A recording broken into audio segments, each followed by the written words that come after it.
কৃষকদের সমস্যার কথা শুনছে না প্রশাসন, এমনই অভিযোগ করলেন উত্তর চরিলামের ফকিরামুড়া এলাকার কৃষকরা। অভিযোগ, প্রায় 2 মাস ধরে বিশালাকার বাঁশের ঝাড় স্থানীয় একটি নদীতে পড়ে আছে। ফলে কৃষকদের জমির ওপর দিয়ে নদীর জল প্রবাহিত হচ্ছে, তাতে ফসল নষ্ট হচ্ছে বলে অভিযোগ। বিষয়টি একাধিকবার স্থানীয় প্রশাসনিক আধিকারিকদের জানানো হয়েছে, কিন্তু লাভ কিছুই হচ্ছে না।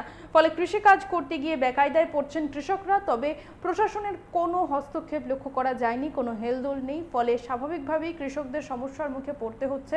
তারা কৃষিকাজ করতে গিয়ে ব্যাহত হচ্ছেন, বিঘ্নিত হচ্ছে তাদের কৃষিকাজ। তবে প্রশাসনের পক্ষ থেকে তারা কোনো রকম সাহায্য সহযোগিতা পাচ্ছেন না।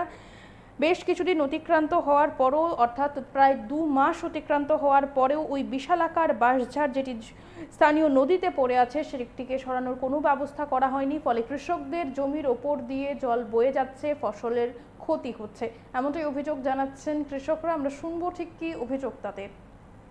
কেন আমরা রাঙ্গাহুন্যা নদীর ভিতরে আমরা জমিনের লগে বাঁশদার একটা, এটা সরকারই লাগাইছে কাটা বাঁশ। এই বাঁশদার ওখানে যে কিছুদিন আগে, 2 মাস আগে বড় তুফান হয়েছে, তুফানে নদীর ভিতরে পড়ছে।